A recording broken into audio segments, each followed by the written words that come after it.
Stop. Before you settle into another promise about manifesting your dreams, before you prepare to hear the same recycled formulas about positive thinking and vision boards, I need you to understand something fundamental. This is not another manifestation book. This is not about attracting anything. This is about remembering what you already are. For too long, you've been told that you're incomplete, that you need to draw something towards you from the outside, that you're separate from what you desire. You've been taught to beg the universe, to align your chakras, to raise your vibration, to become worthy of receiving what you want. But what if all of that is backwards? What if the very act of trying to attract something is proof that you don't understand how creation actually works? Right now, as you listen to these words, you are not a seeker hoping to manifest a better life.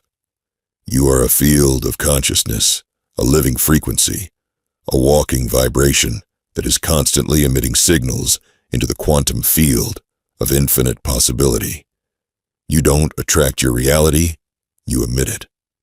You don't manifest your desires, you remember them. You don't become what you want, you recognize what you already are. The field that surrounds you, the invisible matrix of energy and information that quantum physicists are just beginning to understand, doesn't respond to your wishes or your wants. It responds to your being. It echoes back to you, not what you think you deserve, not what you hope to achieve, but what you actually are in the depths of your consciousness. This is why most manifestation techniques fail. They're based on the illusion of separation, the false belief that you are here and your desires are there, and somehow you need to bridge that gap through effort, technique, or spiritual practice. But the truth is far more radical and far simpler. There is no gap. There is no separation. There is only you recognizing yourself in the mirror of reality. Every person in your life, every circumstance you encounter, every challenge you face, every opportunity that appears, is not coming to you from outside. It's emerging from within you, from the field of consciousness that you are, reflecting back to you the exact frequency you're broadcasting, whether you're aware of it or not. Your body knows this truth even when your mind doesn't. Your nervous system is constantly reading the field, picking up information, sensing what's coming before your conscious mind has any idea. Your emotions are not reactions to what happens to you. They are the creative force that writes the script of what will happen to you. Your thoughts are not private events locked inside your head. They are frequencies that shape the very fabric of your experience. This understanding changes everything. When you realize that you're not trying to get something from life, but expressing something as life, when you understand that you're not attracting experiences, but emitting them, when you recognize that you're not becoming someone new, but remembering who you've always been, the entire game changes. You stop chasing, you start being, you stop asking, you start knowing, you stop hoping, you start embodying, you stop trying to convince the universe to give you what you want. You start recognizing that you are the universe experiencing itself through the unique perspective that is you. But here's what makes this journey challenging. Your mind has been programmed to believe in limitation, separation, and scarcity. Your nervous system has been conditioned to expect struggle, disappointment, and lack. Your emotional patterns have been shaped by years of believing that you're not enough, that you don't deserve good things, that life is hard, and then you will die. These programs are running in the background of your consciousness like malware on a computer, constantly broadcasting signals that create experiences you don't consciously want. They're the reason you keep attracting the same types of relationships, the same financial struggles, the same health challenges, the same emotional patterns. Not because you're cursed or unlucky, but because you're unconsciously emitting the frequency that creates these experiences. The journey we're about to take together is not about learning new techniques or acquiring more knowledge. It's about debugging your consciousness, clearing the interference, and returning to the pure signal of what you actually are. It's about recognizing the inner gatekeeper that's been blocking what you ask for, understanding why the mirror of reality never lies to you, and learning to emit the frequency of what you desire instead of the frequency of what you fear. You'll discover why your body knows before you do, why coherence is the language of creation, and why what you see in the world is always a reflection of who you are. You'll understand why doubt is the silent saboteur that undermines every conscious intention, and why emotion is the script that reality performs without question. Most importantly, you'll remember that you were never looking for anything outside yourself. You were always remembering what was already within you, recognizing your own infinite nature reflected in the experiences you call your life. This is not about becoming someone different. This is about being who you actually are. This is not about attracting a better life.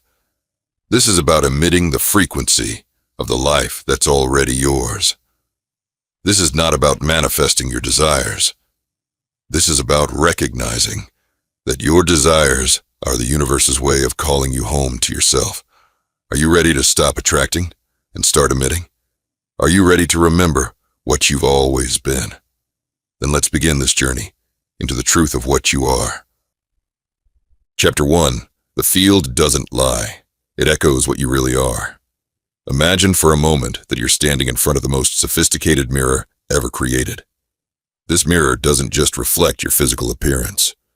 It reflects your thoughts, your emotions, your beliefs, your fears, your unconscious patterns, and your deepest assumptions about life. It shows you not what you pretend to be, but what you actually are in the core of your being. This mirror exists. It's called reality, and it never lies.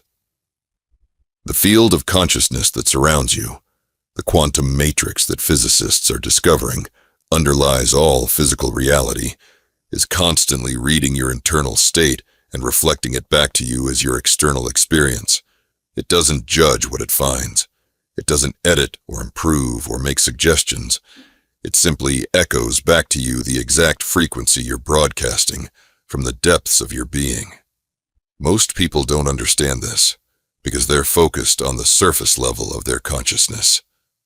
They're aware of their conscious thoughts, their stated desires, and their good intentions. They think positive thoughts, set clear goals, and visualize their dreams. Then they wonder why their reality doesn't match their conscious efforts. But the field doesn't respond to your surface consciousness. It responds to your total consciousness, including all the parts you're not aware of, all the beliefs you inherited without questioning, all the emotional patterns you developed in childhood, and all the unconscious assumptions you've never examined. Think of your consciousness like an iceberg. The part above water, the part you're aware of, represents maybe 10% of what's actually there. The other 90%, the part below the surface, is what's really creating your reality, and most of that 90% was programmed before you were old enough to choose what to believe. By the time you were 7 years old, your subconscious mind had already downloaded the basic operating system that would run your life.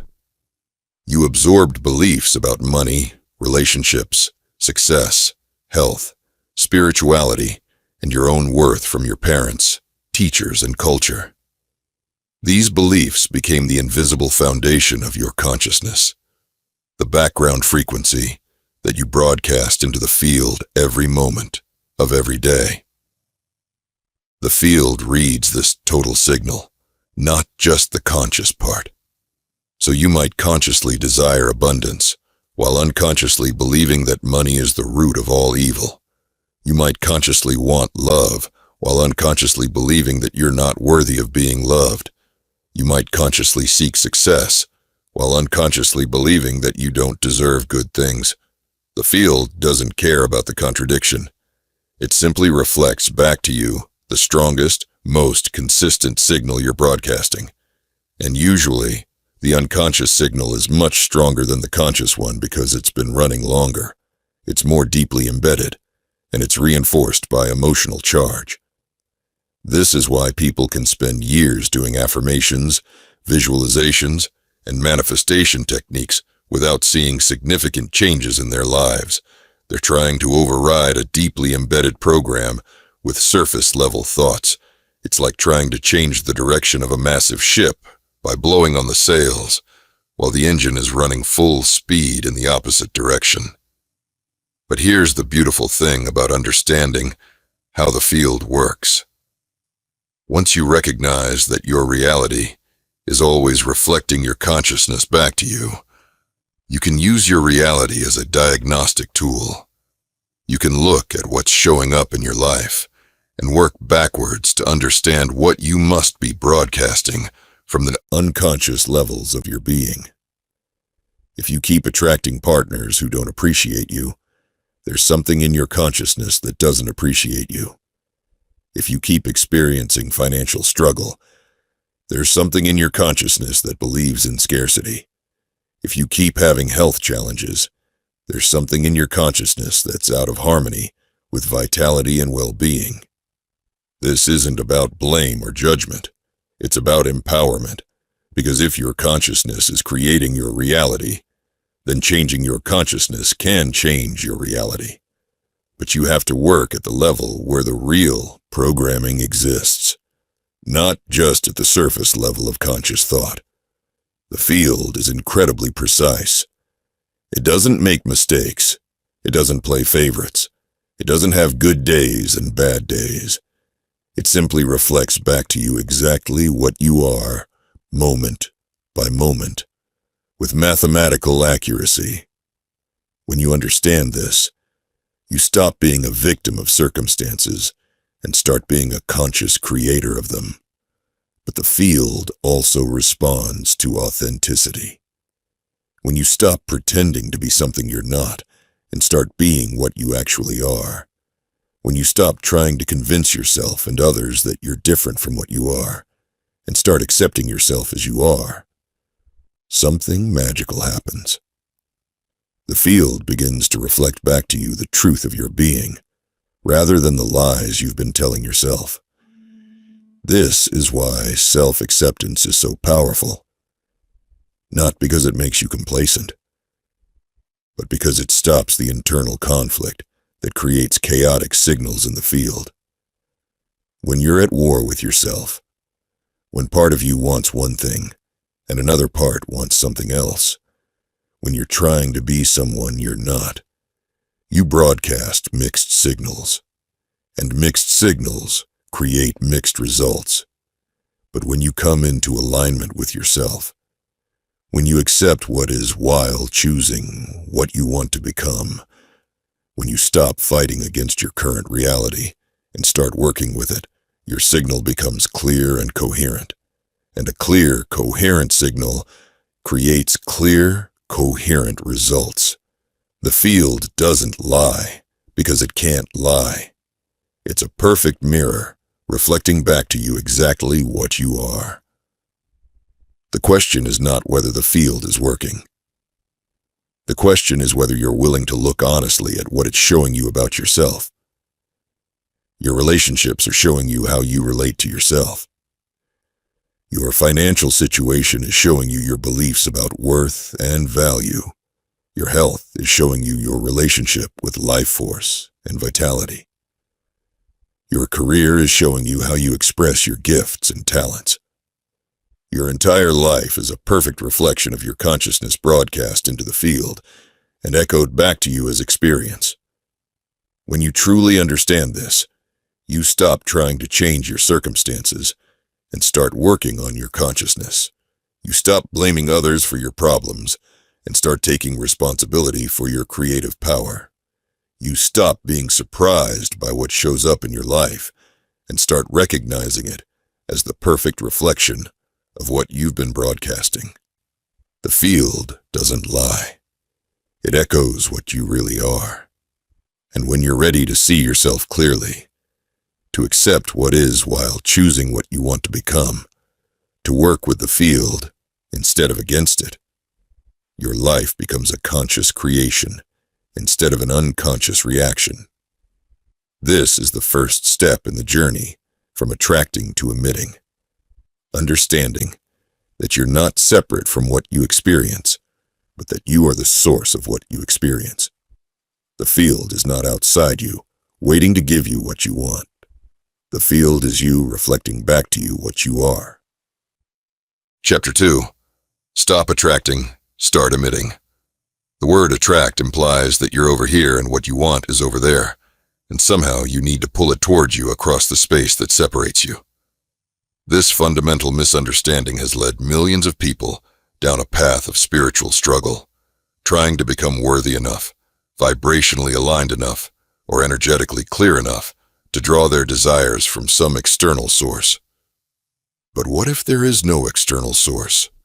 What if there is no separation? What if you're not trying to attract anything because you're already everything? The shift from attracting to emitting is not just a change in technique. It's a complete revolution in how you understand yourself and your relationship to reality. When you attract, you're operating from a consciousness of lack, believing that you don't have what you want and need to get it from somewhere else. When you emit, you're operating from a consciousness of wholeness, recognizing that what you seek is already within you, waiting to be expressed. Think about the sun. The sun doesn't attract light. The sun emits light. It doesn't try to become bright. It is bright. It doesn't hope that light will come to it from somewhere else. Light radiates from its very being, because that's what the sun is. The sun is not separate from light. The sun is light, expressing itself as radiance. You are the same. You are not separate from love, abundance, health, joy, or any other quality you desire. You are these qualities expressing themselves through the unique form that is you. But you've been conditioned to believe that these qualities exist outside you, that you need to earn them, attract them, or become worthy of them. This conditioning creates a fundamental split in your consciousness. Part of you knows that you are infinite, unlimited, divine, but another part of you believes that you're small, separate, lacking. This split creates internal conflict, and internal conflict creates chaotic signals in the field. You end up broadcasting mixed messages, wanting abundance while feeling unworthy, desiring love while believing you're unlovable, seeking health while carrying patterns of dis-ease. The field responds to your total signal, not just the part you're conscious of. So even though you might consciously desire something, if you're unconsciously emitting the frequency of its absence, that's what you'll experience. You'll keep attracting evidence that you don't have what you want, because that's the signal you're actually broadcasting. But when you shift from attracting to emitting, everything changes. Instead of trying to get love, you become love. Instead of trying to attract abundance, you embody abundance. Instead of hoping for health, you emit vitality. You stop asking the universe to give you what you want and start expressing what you are. This shift requires a fundamental change in identity. You must stop seeing yourself as a separate being, trying to get something from life, and start recognizing yourself as life itself, expressing through the unique perspective that is you. You must stop believing that you're incomplete and start knowing that you're whole. You must stop thinking that you need to become something and start being what you already are. 001630 299 0021 29 531 Speaker 0. But here's where most people get confused. They think that emitting means pretending to have what they don't have, acting as if their problems don't exist, or denying their current circumstances. But that's not emitting. That's performing, and the field can tell the difference. True emitting comes from a deep recognition of what you actually are, beneath all the conditioning, all the programming, all the false beliefs about limitation and separation. It comes from touching the place within you that has never been hurt, never been lacking, never been anything other than perfect, whole, and complete. This place exists in everyone. It's the part of you that existed before you learned to doubt yourself, before you absorbed limiting beliefs, before you forgot your true nature. It's the part of you that is connected to the infinite field of possibility, that knows itself as one with all that is, that recognizes no separation between itself and what it desires. When you emerge from this place, you're not trying to convince yourself or anyone else that you're something you're not. You're expressing what you've always been. You're not forcing a feeling or faking a vibration. You're allowing your true nature to shine through the clouds of conditioning that have been obscuring it. This is why authenticity is so important in the process of conscious creation. You can't emit what you don't genuinely feel. You can't broadcast a frequency that isn't actually present in your consciousness, but you can clear away the interference that's blocking your natural frequency. You can release the beliefs that contradict your true nature. You can heal the wounds that are distorting your signal. The process of learning to emit instead of attract is really a process of remembering who you are. It's about peeling away the layers of false identity that have accumulated over the years and returning to the truth of your being. It's about recognizing that you are not a human being having a spiritual experience, but a spiritual being having a human experience. When you truly understand this, you stop trying to get things from the universe and start expressing yourself as the universe. You stop asking for what you want and start being what you want.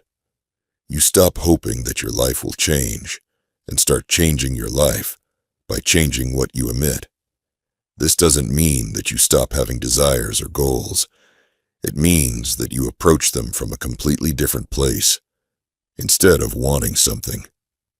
Because you don't have it, you want it because it's a natural expression of what you are. Instead of trying to attract it from outside, you allow it to emerge from within. Instead of working to become worthy of it, you recognize that you already are it. The shift from attracting to emitting is the shift from separation to unity, from lack to wholeness, from becoming to being. It's the recognition that you are not separate from what you desire, but that your desires are the universe's way of calling you home to yourself. When you emit instead of attract, you stop waiting for permission from the external world to be who you are. You stop looking for validation that you're worthy of good things. You stop trying to earn your place in the cosmic order. You simply begin to express the truth of what you are, and the field responds by reflecting that truth back to you as your lived experience. This is not a mental exercise or a visualization technique. This is a fundamental shift in how you exist in the world.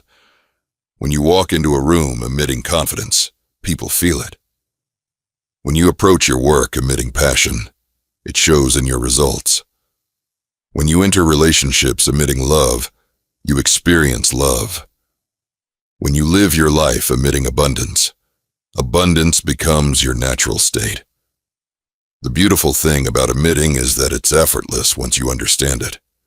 You don't have to work to emit what you are any more than the sun has to work to emit light. It's your natural state. The effort comes from trying to be something you're not, from attempting to attract what you believe you lack, from struggling to become worthy of what you already are. When you stop attracting and start emitting, you discover that you've been carrying within you everything you've been seeking outside yourself. You realize that you are the love you've been looking for, the abundance you've been chasing, the peace you've been hoping to find. You understand that your desires were never about getting something you didn't have, but about expressing something you've always been. This is the secret that changes everything. You are not incomplete. You are not lacking. You are not separate from what you desire. You are the very thing you seek, temporarily forgetting itself, playing the game of rediscovery.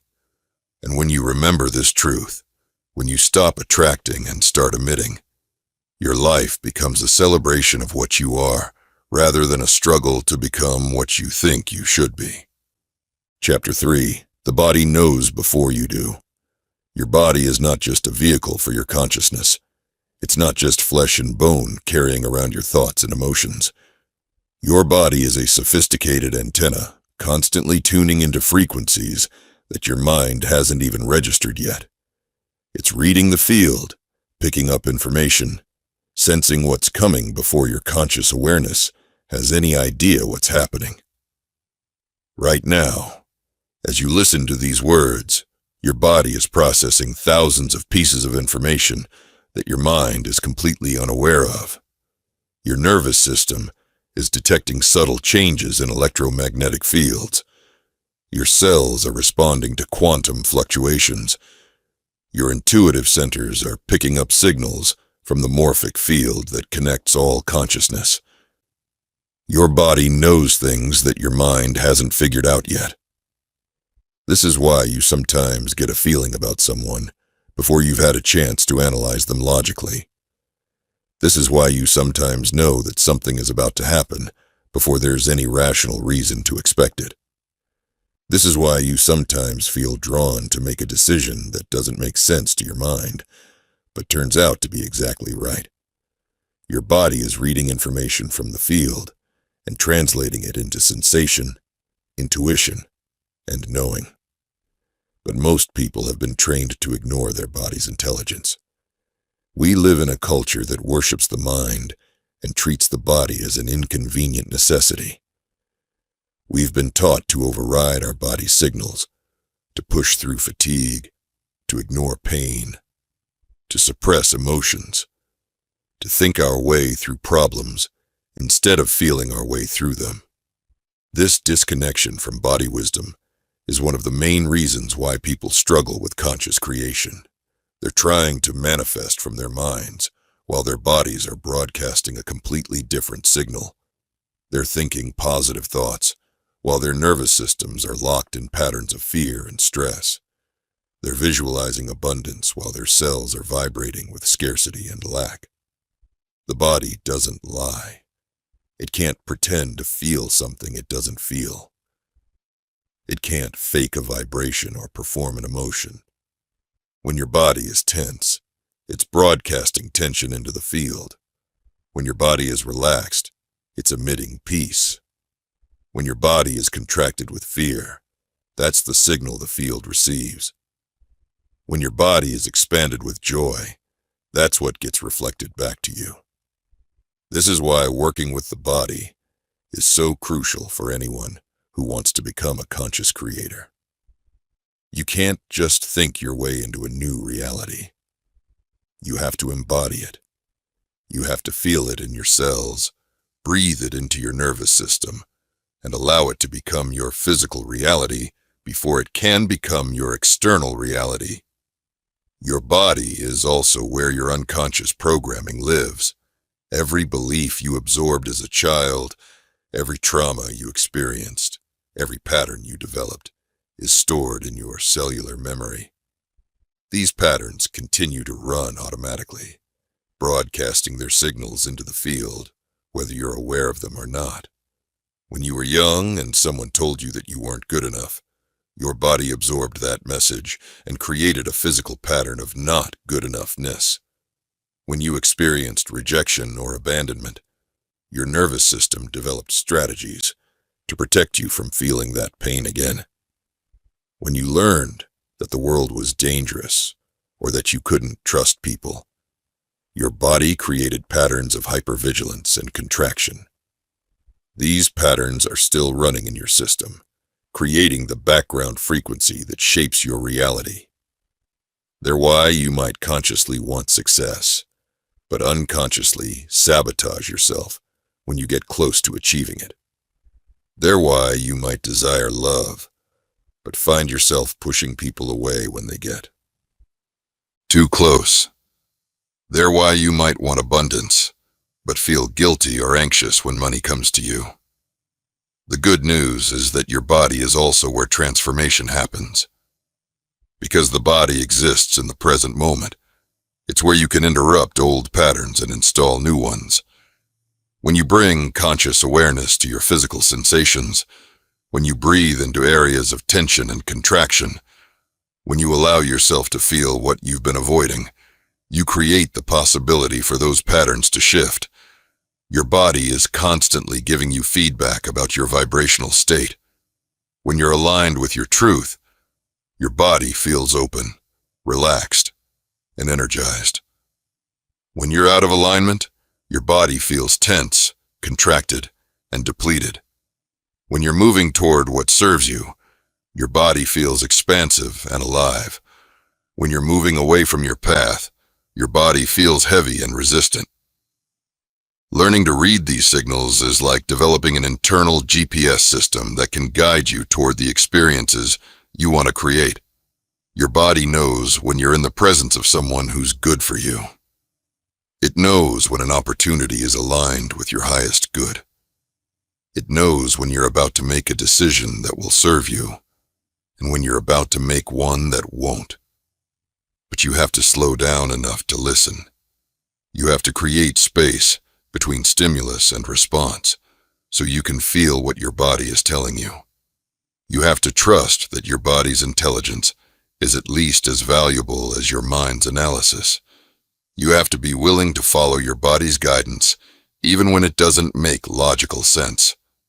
This is particularly important when you're working to create something new in your life.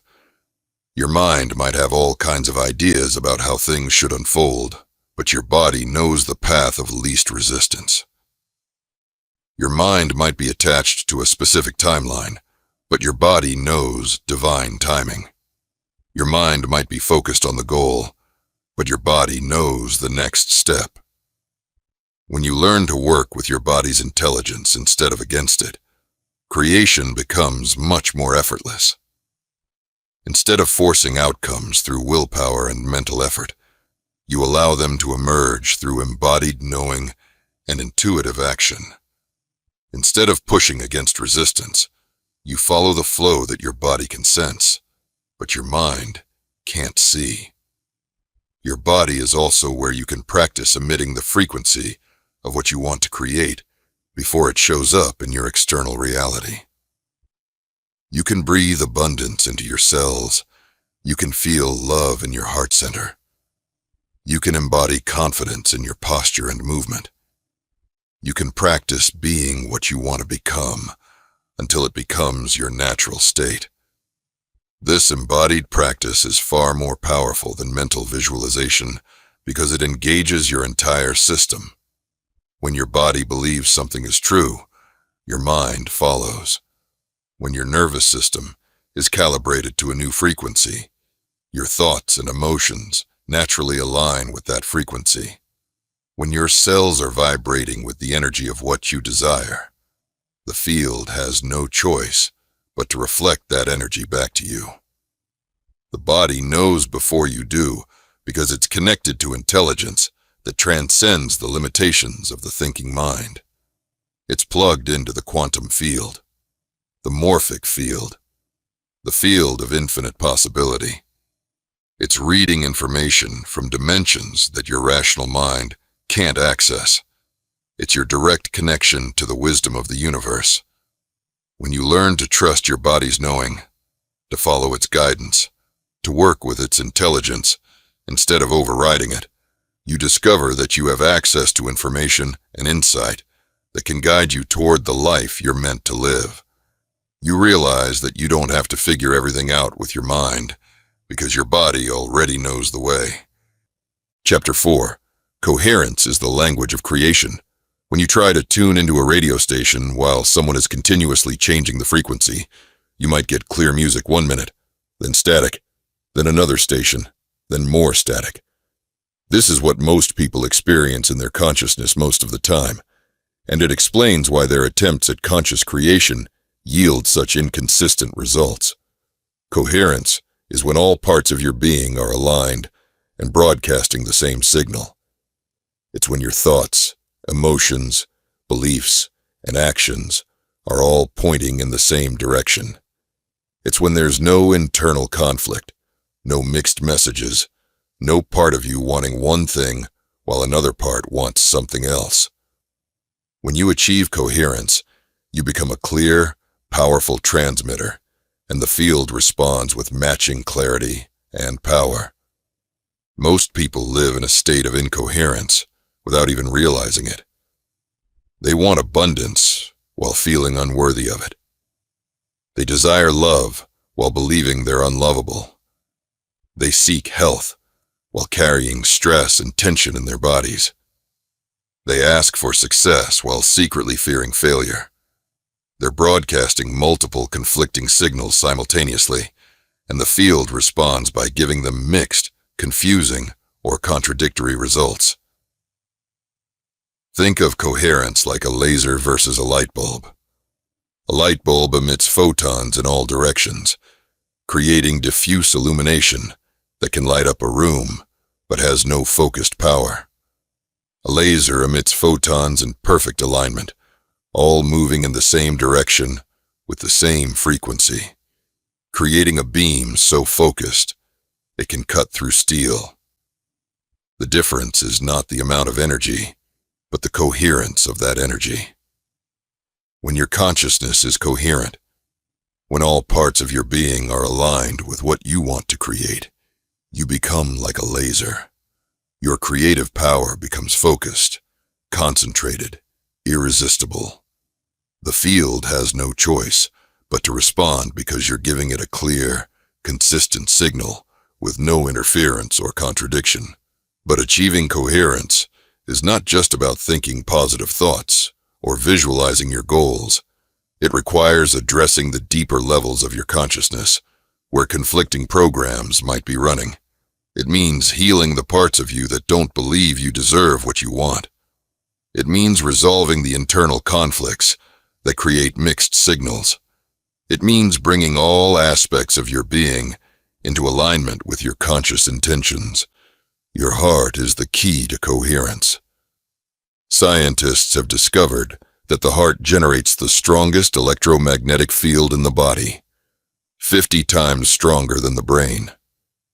When your heart is in a state of coherence, when you're feeling genuine emotions like love, gratitude, appreciation, or compassion, it creates a coherent electromagnetic field that influences every cell in your body and extends several feet beyond your physical form.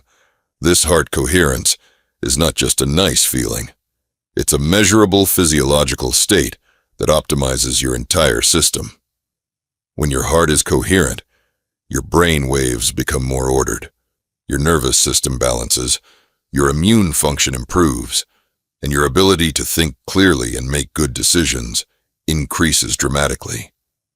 You literally become more intelligent, more creative, more intuitive when your heart is in coherence. But heart coherence also affects your ability to create your reality. When your heart is generating a coherent field, it acts like a powerful transmitter, broadcasting your intentions into the quantum field with clarity and strength. The field responds to this coherent signal by organizing circumstances, opportunities, and synchronicities that match your heart's true desires. This is why gratitude is such a powerful creative force. When you feel genuine gratitude, your heart naturally moves into coherence. You're not trying to get something you don't have. You're appreciating what you do have. This creates a coherent signal of abundance and appreciation that the field reflects back to you as more experiences to be grateful for. Love works the same way. When you're in a genuine state of love, not trying to get love, but expressing love, your heart creates a coherent field that attracts loving experiences. You're not broadcasting need or lack. You're emitting the frequency of love itself, and the field responds by bringing you more opportunities to experience and express love. But coherence goes beyond just positive emotions. It's about alignment between all levels of your being. Your conscious mind might want success, but if your subconscious mind believes you don't deserve it, you're not coherent. Your heart might desire love, but if your body is contracted with fear of intimacy, you're not coherent. Your spirit might know you're infinite, but if your ego believes you're limited, you're not coherent. Creating coherence requires honest self-examination. You have to look at the places where you're divided against yourself, where different parts of you want different things, where your conscious desires conflict with your unconscious programming. You have to be willing to feel the emotions you've been avoiding, to examine the beliefs you've never questioned, to heal the wounds that are creating internal discord. This process isn't always comfortable, but it's essential for anyone who wants to become a powerful conscious creator. You can't emit a clear signal while you're internally conflicted. You can't create coherent results while you're broadcasting incoherent messages. You have to do the inner work to bring all parts of yourself into alignment. One of the most effective ways to create coherence is through what scientists call heart-focused breathing. When you breathe slowly and deeply while focusing your attention on your heart center, you naturally begin to generate heart coherence. As you practice this regularly, you train your system to maintain coherence, even in challenging situations. You can enhance this practice by adding genuine feelings of appreciation, gratitude, or love while you're breathing into your heart. Think of someone or something you truly appreciate. Feel that appreciation in your heart as you breathe. Allow that feeling to expand throughout your entire being. This creates a coherent field that extends beyond your body and influences your environment. Another powerful practice is to regularly check in with yourself and ask, am I coherent right now? Are all parts of me aligned with what I say I want? If you notice incoherence, if you feel internal conflict or mixed emotions about your desires, take time to explore what's creating the discord. Often, simply bringing awareness to the conflict begins to resolve it. Coherence is also about integrity, about aligning your actions with your values, your words with your beliefs, your outer life with your inner truth. When there's a gap between who you are and how you're living, you create incoherence that interferes with your creative power. The field responds to your total signal, not just your intentions. So living in integrity is essential for clear creation. When you achieve coherence, when all parts of your being are aligned and broadcasting the same signal, something magical happens. Your creative power multiplies exponentially. Synchronicities increase. Opportunities appear. The right people show up at the right time. Obstacles dissolve. What seemed impossible becomes inevitable. This is because coherence is the language of creation, The universe itself operates through coherent patterns, from the spiral of galaxies to the structure of DNA. When you align yourself with this fundamental principle, when you become coherent in your own being, you harmonize with the creative force of the universe itself. Coherence is not a destination, but a practice. It's something you cultivate moment by moment, choice by choice, breath by breath. The more you practice it, the more natural it becomes. The more natural it becomes, the more powerful your creative abilities become. And the more powerful your creative abilities become, the more your life becomes a conscious expression of your deepest truth and highest potential. Chapter 5. What you see is who you are. Look around your life right now. Look at the people in your relationships, the circumstances of your work, the state of your health, the condition of your finances, and the quality of your daily experiences. What you're seeing is not random. It's not happening to you. It's not the result of luck, fate, or external forces beyond your control. What you see is who you are, reflected back to you with perfect precision by the field of consciousness that responds to your every thought, feeling, and belief. This is perhaps the most challenging truth for most people to accept, because it requires taking complete responsibility for everything in your experience. It means acknowledging that the difficult people in your life are reflecting something within you. It means recognizing that your financial struggles are mirroring your internal relationship with abundance.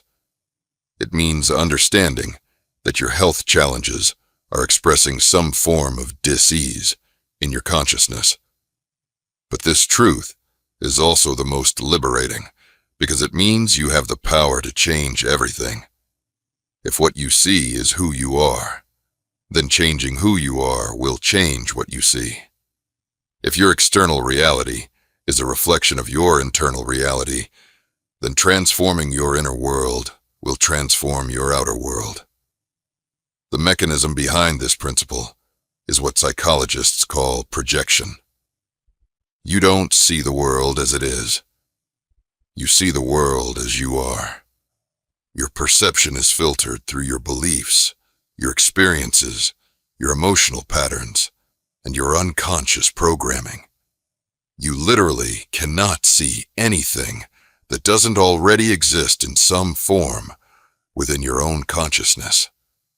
When you look at someone and see them as untrustworthy, you're seeing your own capacity for untrustworthiness, or your own fear of being betrayed. When you look at a situation and see it as hopeless, you're seeing your own feelings of hopelessness. When you look at the world and see scarcity, competition, and struggle, you're seeing the scarcity, competition, and struggle that exist within your own consciousness. This doesn't mean that external circumstances don't exist, or that everything is just in your imagination. It means that your perception of those circumstances is always filtered through your own consciousness, and that consciousness is what determines your experience of reality. Two people can look at the exact same situation and have completely different experiences of it, because they're seeing it through different filters of consciousness. More importantly, the field of consciousness that creates your reality responds not to what's actually happening, but to your perception of what's happening. If you perceive a threat, the field creates threatening experiences. If you perceive opportunity, the field creates opportunities. If you perceive love, the field reflects love back to you. If you perceive a lack, the field mirrors that lack in your circumstances. This is why changing your perception is so powerful. When you change how you see, you change what you experience. When you shift your perspective, you shift your reality. When you transform your inner vision, you transform your outer world. But here's what most people don't understand about this process. You can't just decide to see things differently at the surface level of your mind. You can't just think positive thoughts about negative situations and expect them to change. The perception that creates your reality comes from much deeper levels of consciousness, from the core beliefs and emotional patterns that were formed early in your life. If you grew up in an environment where love was conditional, where you had to perform or achieve to be accepted, you developed a deep pattern of seeing yourself as not good enough. This pattern becomes a filter through which you see everything. You see rejection where others see neutral responses. You see criticism where others see helpful feedback. You see evidence of your inadequacy where others see normal human imperfection. This filter doesn't just affect how you interpret events, it actually creates events that confirm your perception. Because you expect rejection, you unconsciously behave in ways that invite rejection. Because you believe you're not good enough, you unconsciously sabotage yourself when success comes too close. Because you see yourself as unworthy, you unconsciously attract people and situations that treat you as unworthy. The field responds to your deepest beliefs about yourself and life, not to your conscious desires or positive affirmations. If you believe at the core level that life is hard, that people can't be trusted, that you have to struggle to survive, that good things don't last, the field will create experiences that confirm these beliefs regardless of what you consciously want. But the beautiful thing about understanding this principle is that it gives you a roadmap for transformation. Your external reality becomes a diagnostic tool that shows you exactly what's happening in your internal reality. Every person who triggers you is showing you something about yourself that needs healing. Every situation that frustrates you reveals a belief that needs examining. Every pattern that repeats in your life is pointing to a program that needs updating. When someone treats you with disrespect, instead of focusing on their behavior, you can ask yourself, how do I treat myself with disrespect? Where in my life do I not honor my own worth? When you keep attracting financial struggle, instead of blaming the economy or your circumstances, you can explore your deep beliefs about money, success, and your own value. This inner work is not about blame or self-criticism. It's about recognition and healing. When you see that your external reality is reflecting your internal reality, you can begin to work with the source instead of just trying to change the symptoms. You can heal the wounds that are creating the patterns. You can update the beliefs that are generating the experiences. You can transform the consciousness that is projecting the reality. As you do this work, as you heal the places within you that have been creating unwanted experiences, you'll notice that your external reality begins to shift. People start treating you differently.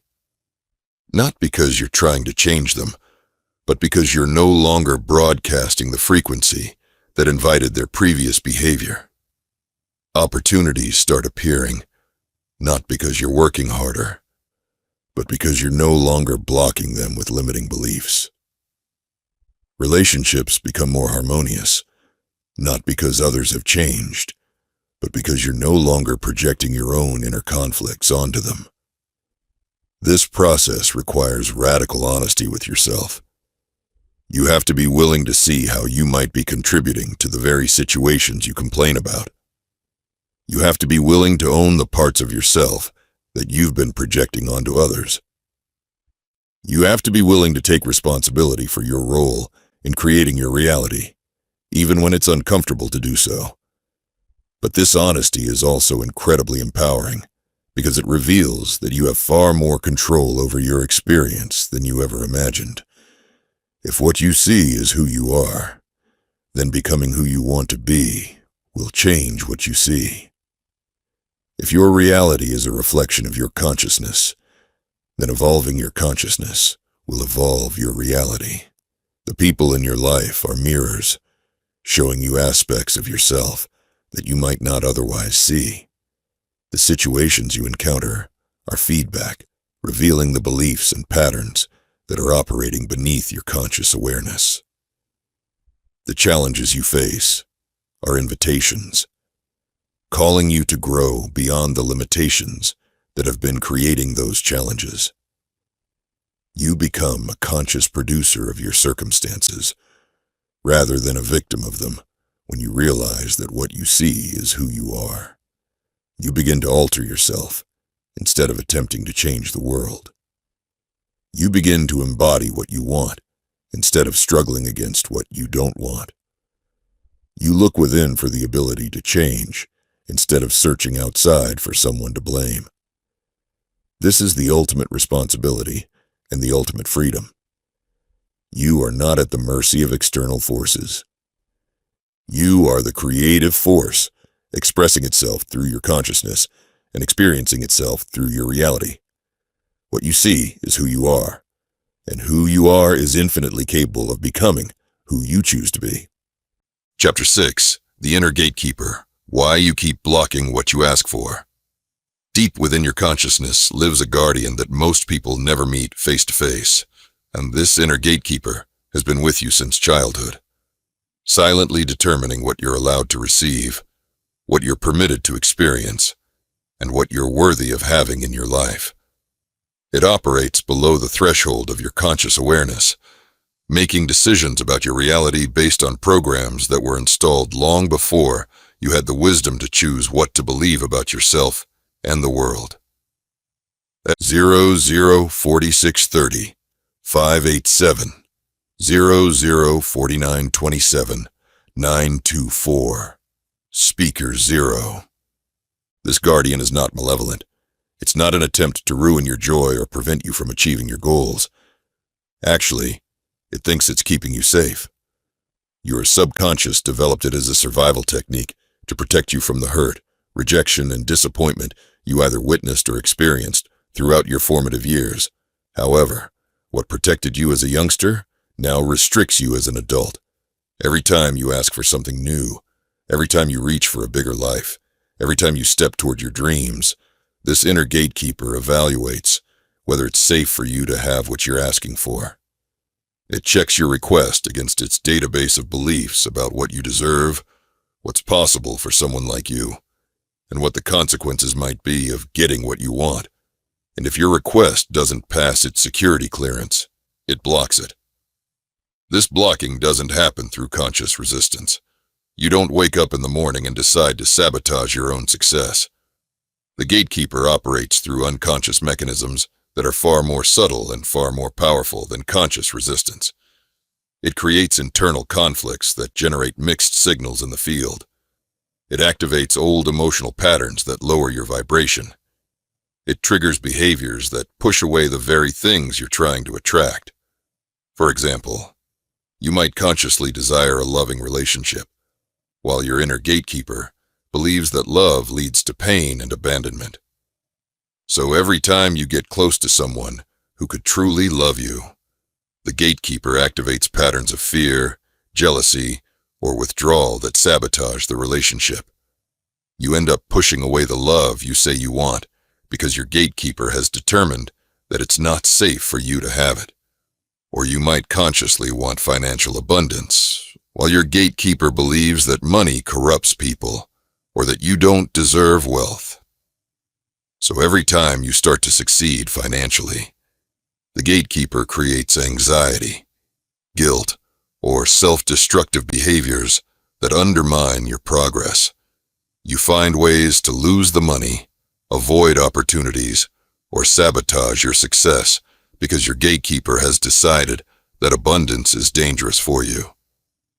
The gatekeeper's beliefs were formed during your most impressionable years, when your young mind was absorbing messages about life, love, money, success, and your own worth. If you grew up in a family where money was scarce and associated with stress, your gatekeeper learned that money equals suffering. If you experienced love as conditional or painful, your gatekeeper learned that love equals danger. If you were criticized or shamed for being too big, too bright, or too much, your gatekeeper learned that visibility equals vulnerability. These early experiences created what psychologists call core wounds, deep beliefs about yourself and the world that shape your entire approach to life. 004927 924 005143 103 Speaker 0.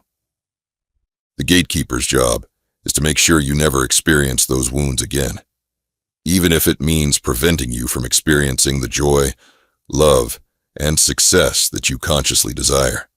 The gatekeeper is particularly active around what it perceives as your upper limits, the maximum amount of good that it believes you can safely handle. These upper limits are different for everyone and in different areas of life. You might have a high upper limit for professional success, but a low upper limit for personal happiness. You might be comfortable with moderate abundance, but terrified of true wealth. You might be fine with casual relationships, but panic when real intimacy becomes possible. When you approach one of these upper limits, the gatekeeper sounds the alarm. It floods your system with anxiety, doubt, or fear. It whispers stories about why you don't deserve what you're reaching for, why it won't last, why you'll be hurt or disappointed. It creates internal chaos that disrupts your ability to maintain the clear, coherent signal necessary for conscious creation. This is why so many people experience what seems like self-sabotage just when they're about to achieve their goals. They're not actually sabotaging themselves. They're bumping up against their gatekeeper's upper limits and experiencing the protective mechanisms that were designed to keep them safe, but are now keeping them small. The key to working with your inner gatekeeper is not to fight it or try to override it, but to understand it, appreciate its protective intention, and gently expand its definition of what's safe for you. This requires developing a relationship with this part of yourself, acknowledging its concerns, and gradually proving to it that you can handle more good in your life without being destroyed by it. The best strategy to collaborate with your gatekeeper is to determine your boundaries in various spheres of your life. Examine your relationships, economics, health, creativity, and happiness to see where you often reach a ceiling. Observe your thoughts, emotions, and actions as you get closer to these boundaries. What stories are in your head? Which feelings are most prevalent in your body? What behaviors do you find yourself engaging in that prevent you from reaching your full potential? 005143 103 to 005350 823 Speaker 0. You can start talking to the aspect of yourself that is causing these patterns once you've recognized them. You can find out what your gatekeeper is attempting to keep you safe from. You can investigate the initial events that taught it to be afraid of visibility, abundance, love, or success. While politely stating that you are no longer the defenseless child in need of that degree of protection, you might express gratitude for its protection. Compassion and patience are necessary for this procedure. For years, or maybe decades, your gatekeeper has been faithfully carrying out its duties. Just because your conscious mind has decided it wants something else doesn't mean it will change its programming overnight. You must demonstrate to it that it is safe for you to have more, be more, and receive more by your constant behavior and experiences. You can do this by gradually expanding your comfort zone in small, manageable increments. If your gatekeeper has an upper limit around money, you might start by allowing yourself to receive small amounts without guilt or anxiety. If it has limits around love, you might practice receiving compliments or affection without deflecting or withdrawing. If it has limits around success, you might celebrate small wins without minimizing them or waiting for the other shoe to drop. As you prove to your gatekeeper that you can handle these smaller expansions without being hurt or destroyed, it begins to relax its vigilance. It starts to update its database of what's safe for you. It gradually raises your upper limits, allowing you to receive more of what you desire without triggering its protective mechanisms. Working with your inner gatekeeper also involves healing the original wounds that created its protective programming. This might require therapy, energy work, or other forms of healing that help you process and integrate the experiences that taught you to fear your own power and potential. As these wounds heal, the gatekeeper's need to protect you from them diminishes. The ultimate goal is not to eliminate your inner gatekeeper, but to transform it from a fearful protector into a wise guardian that supports your highest good. When this transformation occurs, the gatekeeper becomes an ally in your conscious creation process, helping you discern what truly serves you while allowing you to receive all the good that life has to offer. Understanding and working with your inner gatekeeper is essential for anyone who wants to become a powerful conscious creator. Until you address this unconscious level of resistance, you'll continue to block what you ask for, sabotage what you create, and limit yourself to a fraction of what's actually possible for you. But when you heal this relationship, when you expand these limits, when you prove to yourself that you can safely handle more good in your life, your capacity for conscious creation expands exponentially. Chapter 7. The mirror will not lie to you. Reality is the most honest mirror you will ever encounter. It doesn't flatter you with false reflections. It doesn't hide your flaws or exaggerate your virtues. It doesn't tell you what you want to hear or spare your feelings. It simply shows you exactly what you are, moment by moment, with unwavering accuracy and perfect precision. This mirror reflects not just your conscious thoughts and intentions, but the totality of your consciousness. It shows you your hidden beliefs, your suppressed emotions, your unconscious patterns, your deepest fears, and your most secret desires. It reveals the parts of yourself that you've been trying to hide, even from yourself. It exposes the contradictions between what you say you want and what you actually believe you deserve. Most people don't like what they see in this mirror, so they spend their lives trying to change the reflection instead of changing themselves. They blame their circumstances on other people, bad luck, unfair systems, or forces beyond their control. They focus on fixing their external problems while ignoring the internal patterns that created those problems. They try to manipulate their environment while remaining unconscious of the consciousness that's creating their environment. But the mirror will not be fooled. You cannot change your reflection by arguing with it, fighting it, or pretending it's not there. You cannot create lasting change in your external reality without addressing the internal reality that's generating it. The mirror will continue to show you the truth of what you are until you're ready to see it, accept it, and work with it. This is both the challenge and the gift of conscious living. The challenge is that you must face yourself honestly, without the comfortable illusions that most people use to avoid taking responsibility for their lives. You must acknowledge that your relationships are reflecting your relationship with yourself, that your financial situation is mirroring your beliefs about worth and value, that your health is expressing your relationship with life force and vitality. The gift is that once you understand how the mirror works, you have a precise feedback system that can guide you toward the life you truly want to create. Every experience becomes information about your consciousness. Every person who triggers you reveals something about yourself that needs healing. Every pattern that repeats in your life points to a belief that needs examining.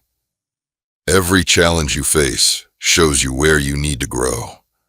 When you stop fighting the mirror and start learning from it, your entire relationship with life transforms.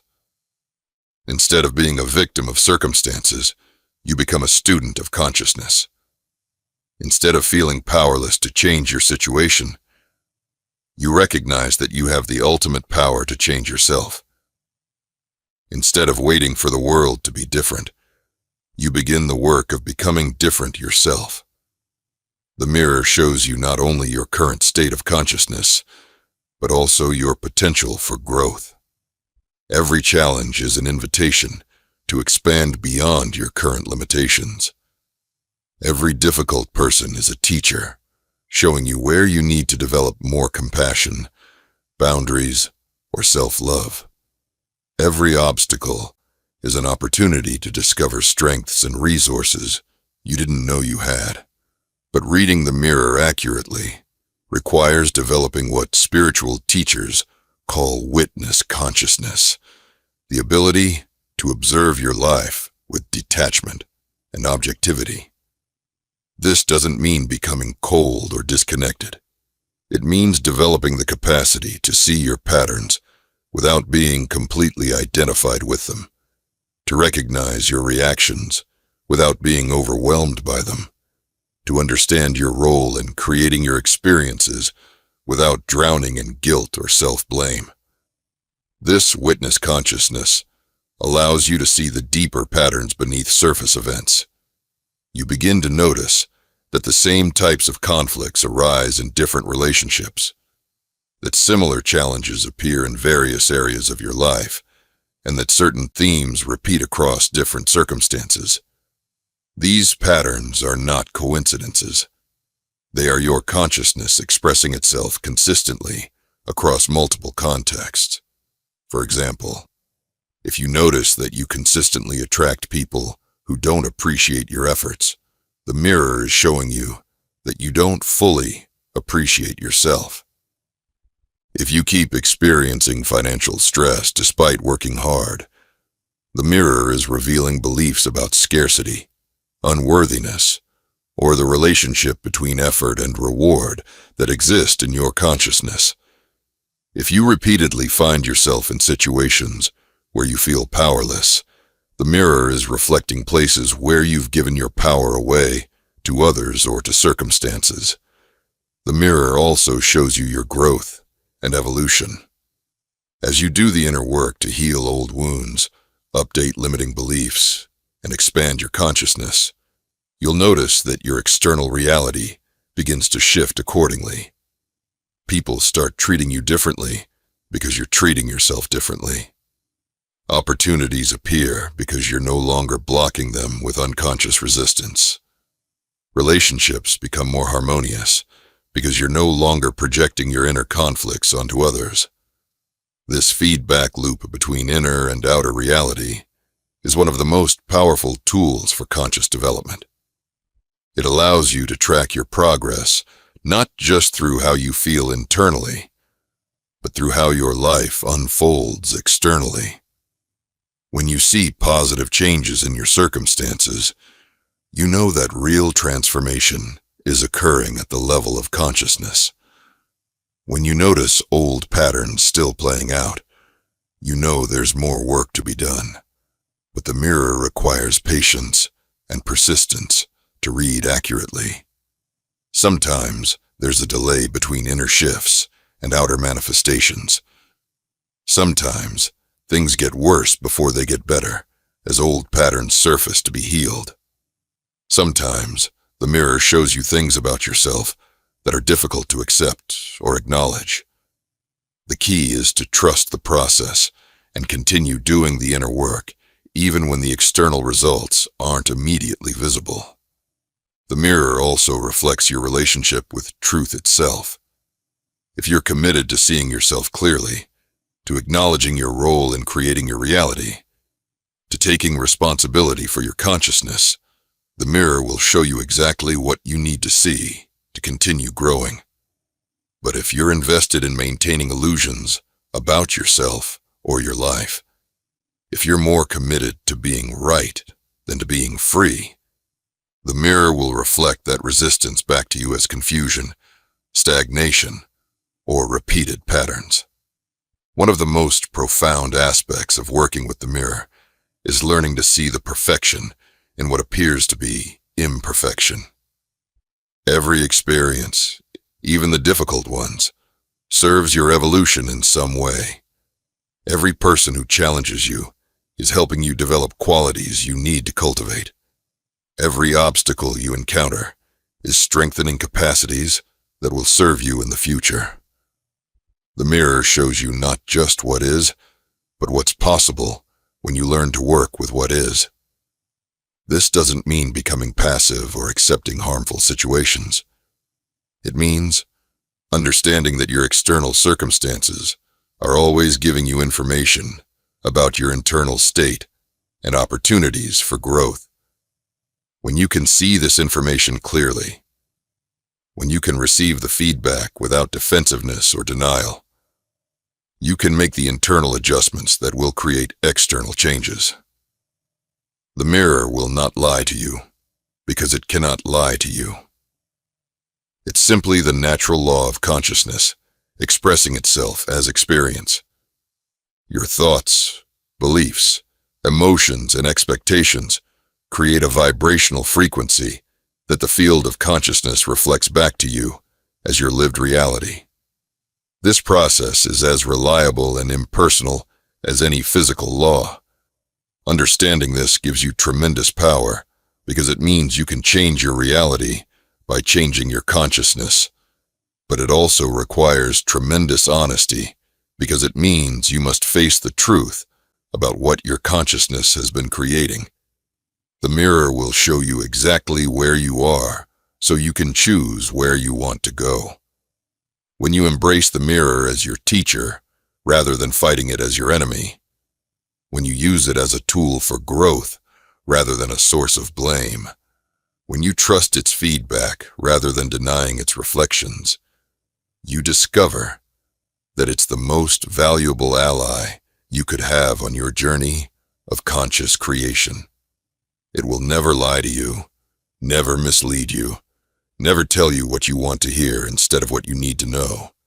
The mirror is always available, always accurate, always reflecting the truth of your consciousness back to you as your experience.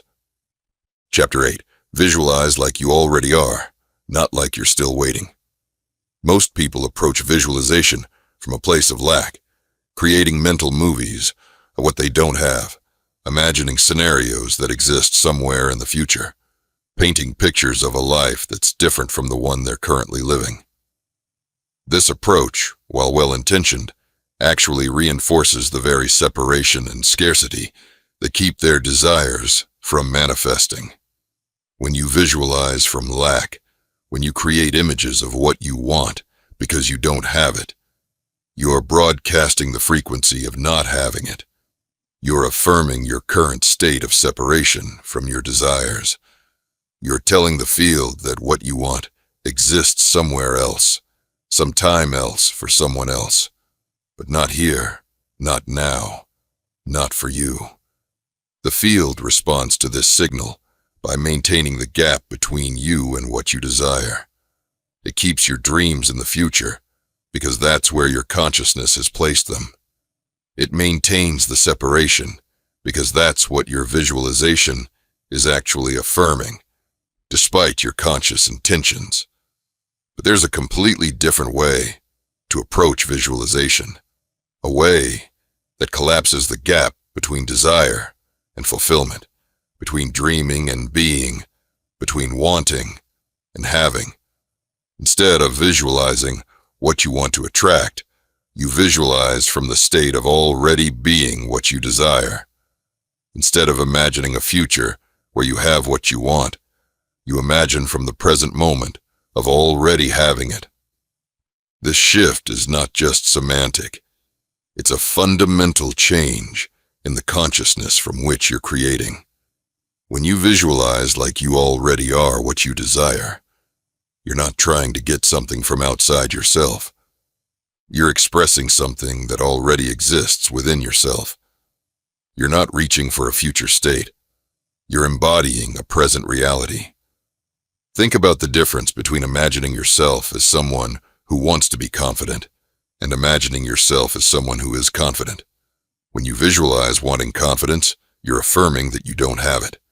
When you visualize being confident, you're activating the confidence that already exists within you. The first approach reinforces the lack. The second approach activates presence. This is why the most powerful visualization happens not when you're trying to create something new, but when you're remembering something that's always been true. You're not manufacturing confidence out of nothing. You're accessing the confidence that's your natural state when fear and doubt are not present. You're not creating love from scratch. You're removing the barriers to the love that you are. When you visualize like you already are, you're not performing for the universe or trying to convince it to give you what you want. You're simply being what you are and allowing that being to express itself through your imagination. You're not asking for permission to be happy, successful, loved, or abundant. You're giving yourself permission to experience these states right now, in this moment, through the power of your consciousness. This approach requires a fundamental shift in identity. You must stop seeing yourself as someone who lacks what you desire and start recognizing yourself as someone who already is what you desire. You must stop believing that you need to become something different and start knowing that you need only to express what you already are. But this shift can't be forced or faked. You can't just decide to feel abundant if you're deeply identified with scarcity. You can't just choose to feel loved if you're convinced you're unlovable. You can't just pretend to be confident if you're overwhelmed by self-doubt. The visualization must emerge from a genuine recognition of what's already true about you beneath all the conditioning and programming. This is where the practice becomes both an art and a science.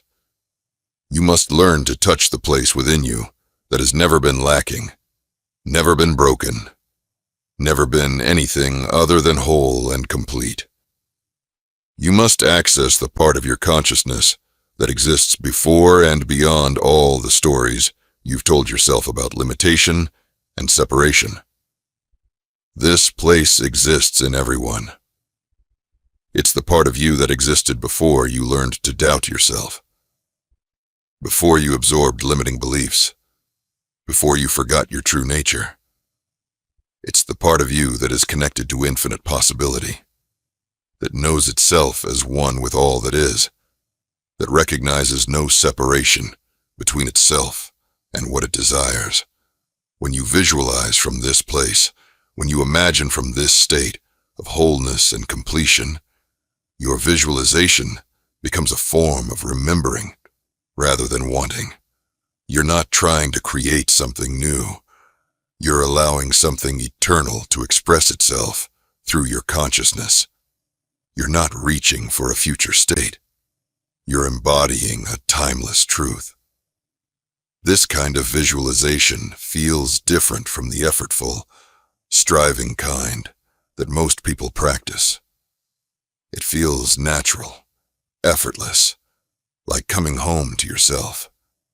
There's no sense in trying to convince yourself of something that isn't true. There's only the recognition of something that has always been true, but perhaps forgotten or obscured. When you visualize like you already are, you're not just creating mental pictures, you're activating dormant potentials within your consciousness. You're awakening capacities that have been sleeping. You're remembering abilities that you've always had but perhaps never accessed. You're not becoming someone new, you're becoming more fully yourself. This approach also changes the emotional quality of your visualization.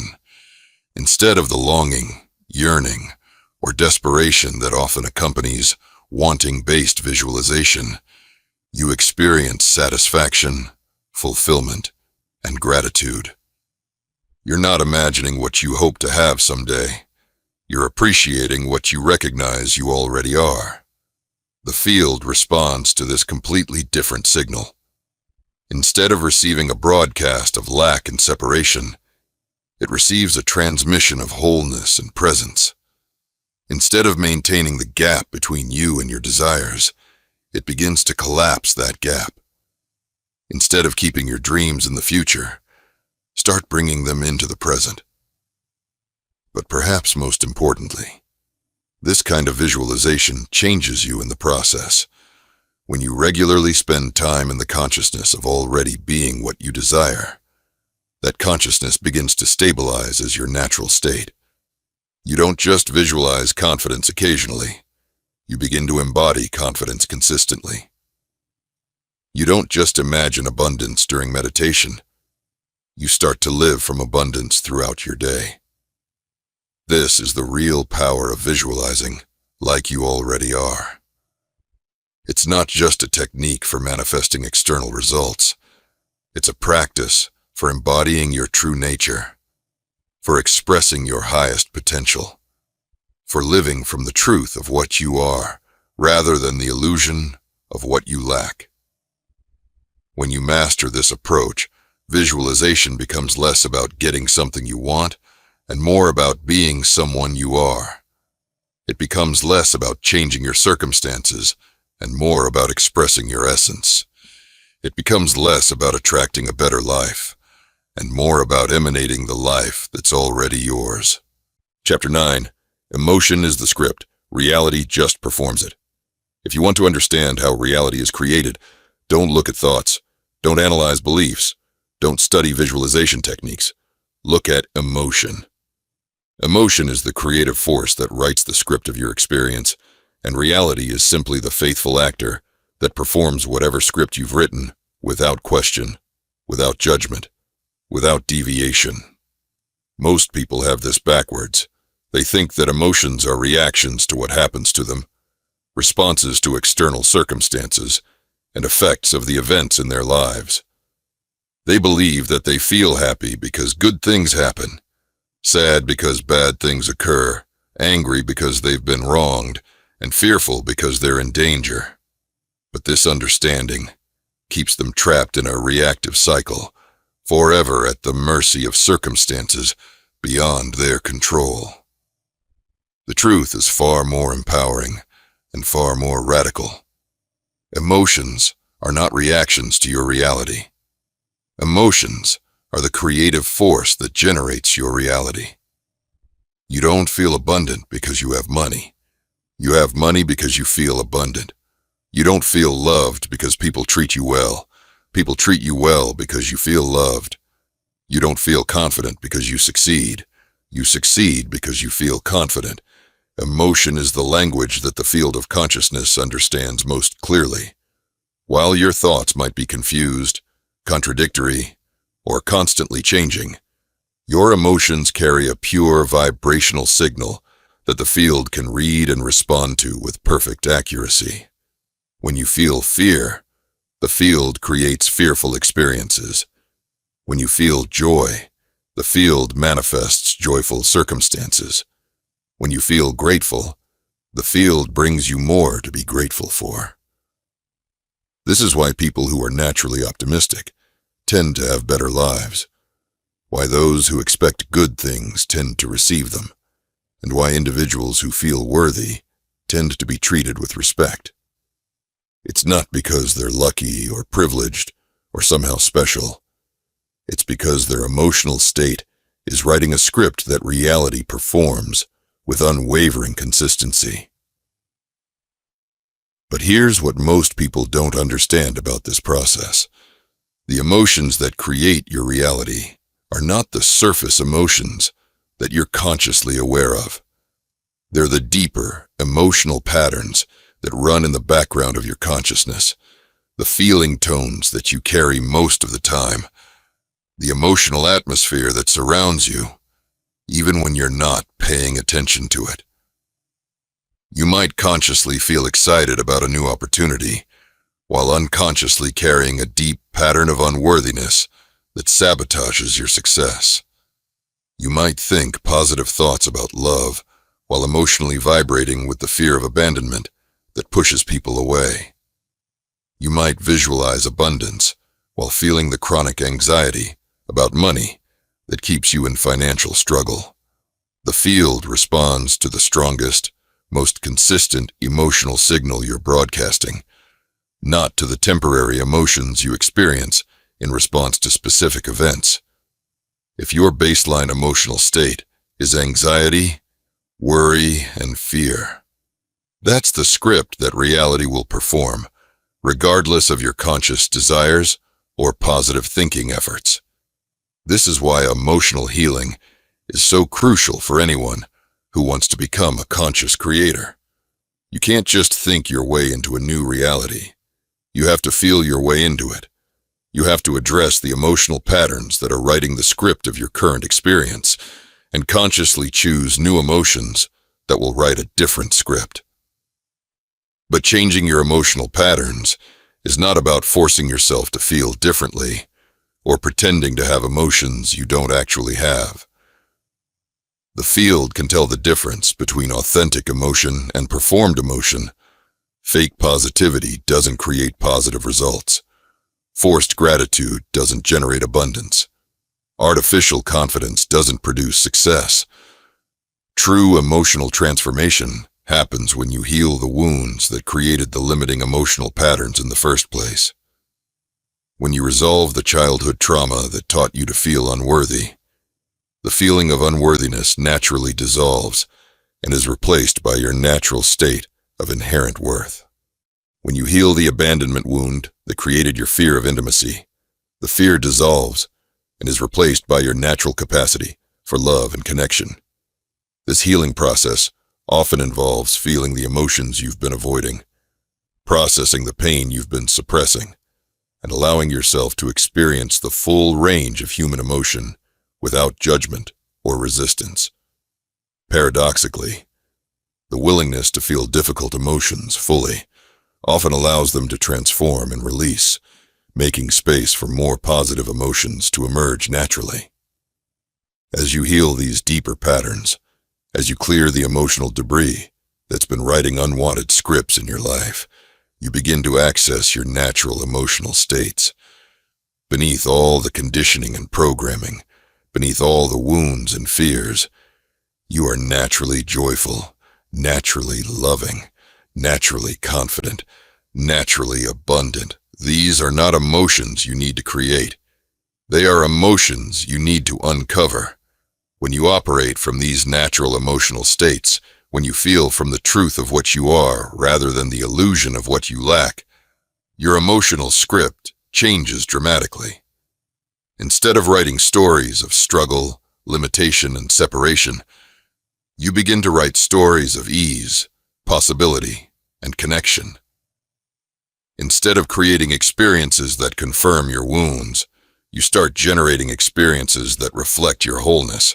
The field responds to this new emotional script by performing a completely different reality. Opportunities appear that match your new emotional state. People show up who resonate with your transformed energy. Circumstances align that support your elevated emotional frequency. Your external world reorganizes itself to match your internal emotional transformation. But this process requires consistency and patience. You can't just feel good for a few minutes during meditation and expect your entire life to change. You have to cultivate these positive emotional states as your new baseline, your default setting, your natural way of being in the world. You have to practice feeling abundant until abundance becomes your emotional home. You have to embody love until love becomes your natural frequency. Daily emotional practices are crucial for this reason. To preserve emotional well-being and creative potential, you must train your emotional body in the same way that you may exercise your physical body. This could include visualization exercises that elicit feelings of joy and fulfillment, meditation techniques that provide inner peace, or gratitude practices that foster appreciation. Regardless of your present situation, the secret is to select feelings that are consistent with the reality you wish to build, and then consistently practice experiencing those feelings. Pretending that issues don't exist or ignoring your present reality are not the goals here. Understanding that your emotional state is the creative force influencing your future reality is the key. You become the author of your experience rather than a victim of your circumstances when you realize that emotion is the script and reality is only the performance. You begin feeling better so that your life may change rather than waiting for it to change.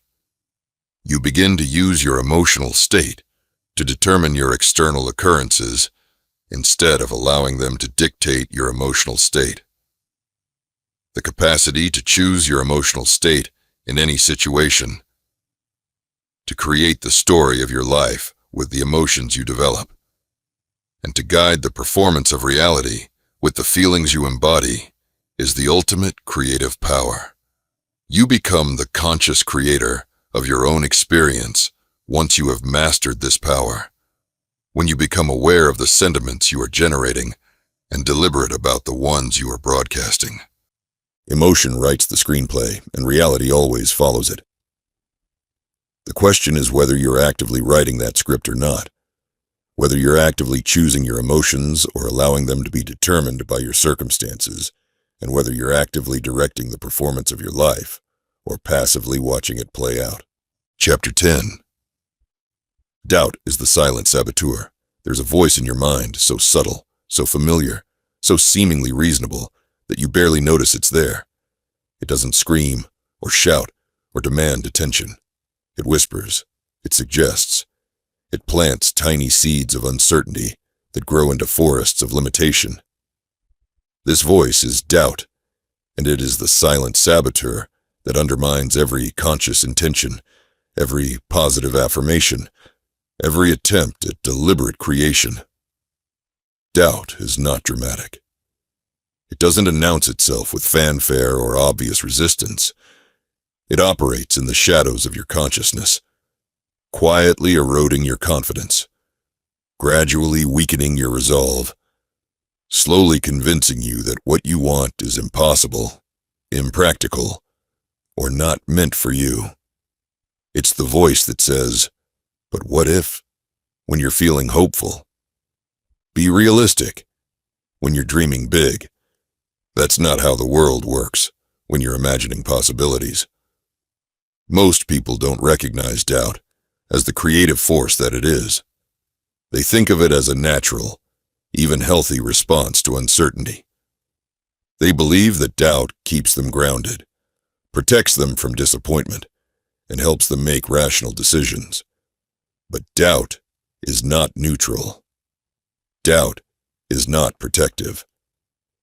Doubt is a creative force that generates experiences of limitation, lack, and failure, with the same precision that faith generates experiences of abundance, possibility, and success. When you doubt, you're not just questioning whether something is possible. You're actively creating the conditions that make it impossible. You're broadcasting a signal into the field that says, "I don't believe this can happen," and the field responds by ensuring that it doesn't happen. 01-21-15, 459, 01-21-51, 739, Speaker 0. You're writing a script of limitation with your doubt, and reality performs that script with perfect fidelity. The insidious nature of doubt is that it often masquerades as wisdom, realism, or common sense. It tells you that you're being smart by not getting your hopes up, that you're being responsible by considering all the ways things could go wrong, that you're being mature by accepting limitations as facts rather than choices. But this apparent wisdom is actually a form of unconscious creation that keeps you trapped in cycles of mediocrity and disappointment. 01-21-51.739, 01-25-48.247, Speaker 0. Doubt operates through a mechanism that psychologists call confirmation bias. Once you doubt something is possible, your mind begins to filter reality to find evidence that supports that doubt. You notice all the reasons why your dreams won't work while overlooking the opportunities that could make them happen. You focus on the obstacles while missing the solutions. You collect evidence of limitation while ignoring proof of possibility. This selective perception becomes a self-fulfilling prophecy. The more evidence you gather that supports your doubt, the stronger your doubt becomes. The stronger your doubt becomes, the more it influences your decisions, your actions, and your energy. You stop taking risks, stop pursuing opportunities, stop believing in yourself. You create the very limitations that your doubt predicted, then point to those limitations as proof that your doubt was justified. But doubt is not based on objective reality. It's based on past programming, inherited beliefs, and conditioned responses that were installed in your consciousness long before you had the wisdom to choose what to believe. The doubt that tells you that you can't have what you want is often the same doubt that your parents, teachers, or culture carried about their own possibilities. You've inherited their limitations and made them your own. The voice of doubt often sounds like the voice of reason because it's been with you for so long that you've mistaken it for your own inner wisdom. But true inner wisdom doesn't limit possibilities. It expands them. True wisdom doesn't focus on why things can't work. It explores how they might work. True wisdom doesn't protect you from disappointment by preventing you from trying. It encourages you to try while helping you learn from whatever results you create. Recognizing doubt as the saboteur that it is requires developing the ability to distinguish between the voice of doubt and the voice of genuine inner guidance. Doubt always speaks in terms of limitation, impossibility, and fear. It always focuses on what could go wrong, what you lack, and what you can't do. Inner wisdom speaks in terms of possibility, growth, and love. It focuses on what could go right, what you have to offer, and what you're capable of becoming. Doubt also has a particular feeling tone that you can learn to recognize. It feels heavy, contracting, discouraging. It drains your energy and dampens your enthusiasm. It makes you feel small, powerless, and separate from your desires. Inner wisdom feels light, expanding, and encouraging. It energizes you and ignites your passion. It makes you feel capable, powerful, and connected to infinite possibility. Once you learn to recognize doubt, you can begin to work with it consciously, instead of being unconsciously controlled by it. This doesn't mean fighting doubt or trying to eliminate it completely. Resistance to doubt often strengthens it. Instead, you can acknowledge doubt when it arises, thank it for its concern, and then choose to focus on possibility instead of limitation. You can also question the assumptions that doubt is based on. When doubt tells you that something is impossible, you can ask, according to whom? Based on what evidence? Is this actually true, or is this just a belief I've inherited? When doubt warns you about potential failure, you can ask, what if I succeed? What if this works out better than I can imagine? What if my doubt is wrong? The most powerful antidote to doubt is not positive thinking, but positive experience. Every time you take action despite your doubt and create a positive result, you weaken doubt's hold on your consciousness. Every time you prove to yourself that you're more capable than your doubt suggested, you build evidence for possibility instead of limitation. 0, 1, 25, 48, 247. 0, 1, 28, 21, 707, speaker 0. Every time you succeed at something you doubted was possible, you expand your sense of what's available to you. This is why it's so important to start with small steps when you're working to overcome doubt. If you've been doubting your ability to create abundance, start by creating small amounts of money in unexpected ways. If you've been doubting your worthiness of love, start by receiving small gestures of kindness and appreciation. If you've been doubting your creative abilities, Start by expressing your creativity in low-risk ways. As you accumulate evidence that contradicts your doubt, as you prove to yourself that you're more powerful than your limitations suggest, as you demonstrate that possibilities exist beyond what your doubt can see, your relationship with doubt begins to change. You stop automatically believing everything it tells you. You start questioning its authority. You begin to recognize it as one voice among many, not the voice of ultimate truth. The goal is not to eliminate doubt completely, but to prevent it from being the dominant voice in your consciousness. Some degree of discernment and careful consideration is healthy and appropriate. But when doubt becomes the primary filter through which you see possibilities, when it becomes the default response to new opportunities, when it becomes the voice that makes your decisions for you, it has become a saboteur that limits your life far more than it protects it. Doubt is the silent saboteur because it operates below the threshold of conscious awareness, quietly undermining your creative power while convincing you that it's helping you. But when you bring doubt into the light of consciousness, when you recognize it as a choice rather than a fact, when you understand it as a creative force rather than a protective mechanism, you can begin to choose faith over doubt, possibility over limitation, expansion over contraction. The field responds to whatever you believe most strongly, and doubt is a form of belief. When you doubt, you're believing in limitation. When you have faith, you're believing in possibility. The choice is always yours, moment by moment, thought by thought, belief by belief.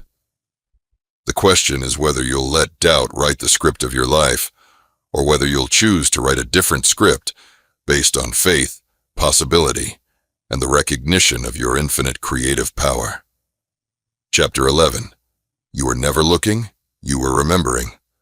012821.707 0131.12.127 Speaker 0.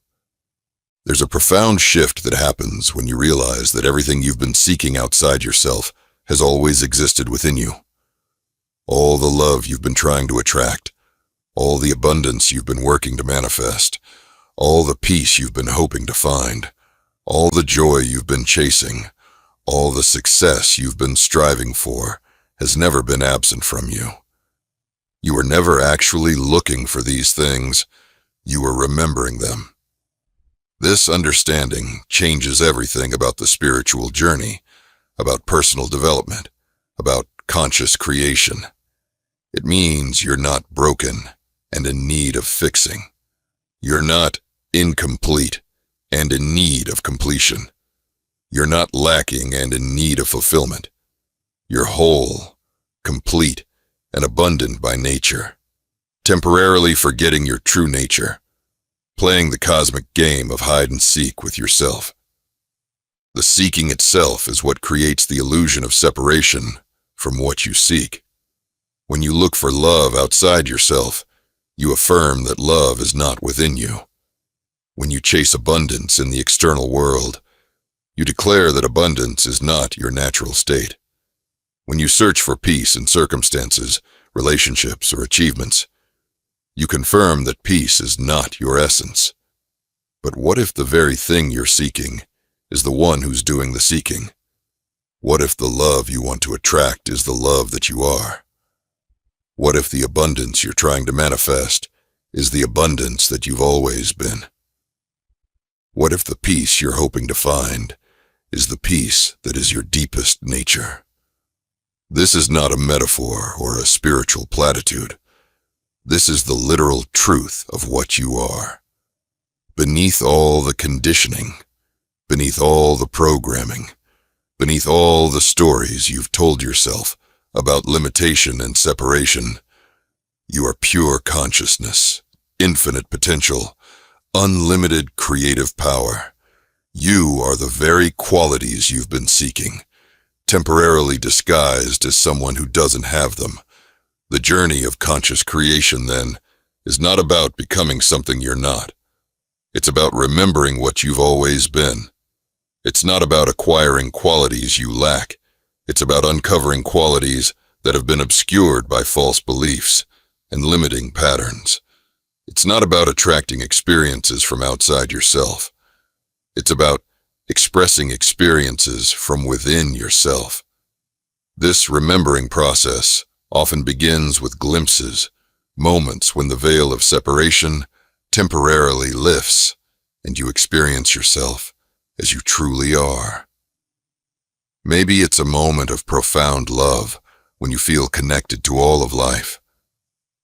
Maybe it's an experience of creative flow when you feel like a channel for infinite intelligence.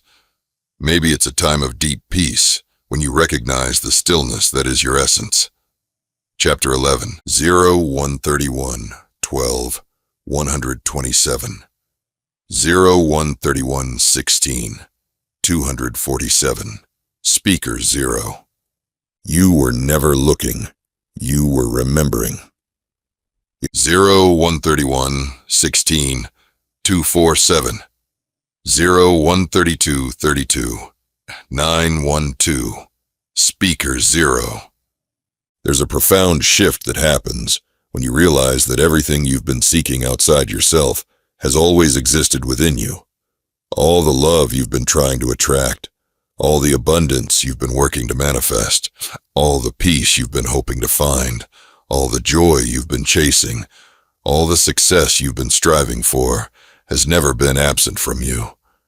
You were never actually looking for these things. You were remembering them.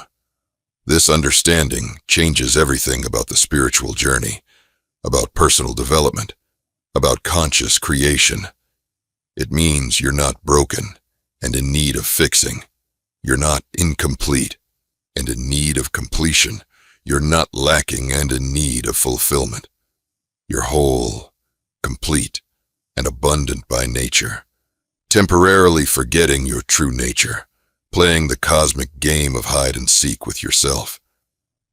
The seeking itself is what creates the illusion of separation from what you seek. When you look for love outside yourself, you affirm that love is not within you. When you chase abundance in the external world, you declare that abundance is not your natural state. When you search for peace in circumstances, relationships, or achievements, you confirm that peace is not your essence. 0132, 32.912. 0136, 35.691. Speaker 0. But what if the very thing you're seeking is the one who's doing the seeking? What if the love you want to attract is the love that you are? What if the abundance you're trying to manifest is the abundance that you've always been? What if the peace you're hoping to find is the peace that is your deepest nature? This is not a metaphor or a spiritual platitude. This is the literal truth of what you are. Beneath all the conditioning, beneath all the programming, beneath all the stories you've told yourself about limitation and separation, you are pure consciousness, infinite potential, unlimited creative power. You are the very qualities you've been seeking, temporarily disguised as someone who doesn't have them. The journey of conscious creation, then, is not about becoming something you're not. It's about remembering what you've always been. It's not about acquiring qualities you lack. It's about uncovering qualities that have been obscured by false beliefs and limiting patterns. It's not about attracting experiences from outside yourself. It's about expressing experiences from within yourself.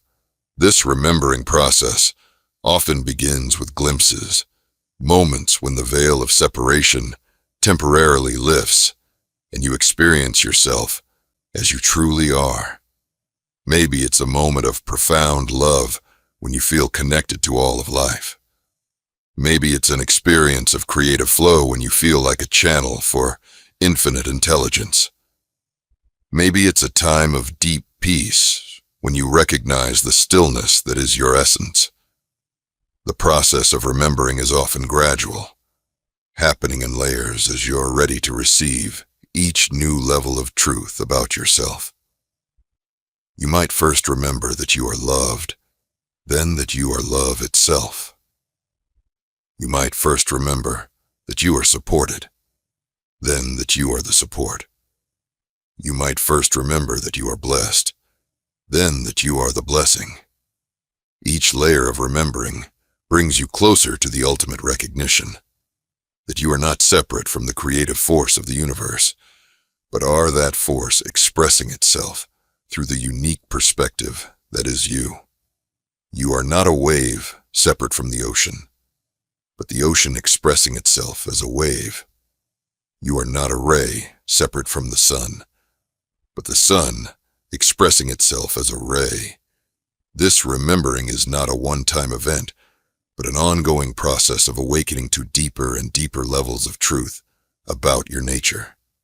Each day offers new opportunities to remember who you are, to express what you are, to embody the truth that you've temporarily forgotten. Each challenge becomes an invitation to remember your power. Each relationship becomes a mirror reflecting your love. Each experience becomes a canvas for expressing your creativity. The ultimate remembering is the recognition that there was never anything to seek because you were never actually lost.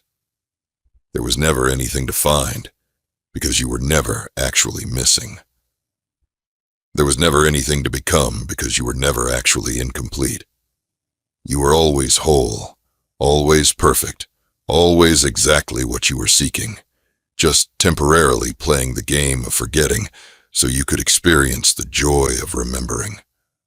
When this remembering becomes complete, when you fully recognize yourself as the source of what you seek, the seeking ends and the being begins. You stop trying to attract your good and start expressing your good. You stop working to manifest your desires and start embodying your desires. You stop hoping for a better life and start living the life you've always had.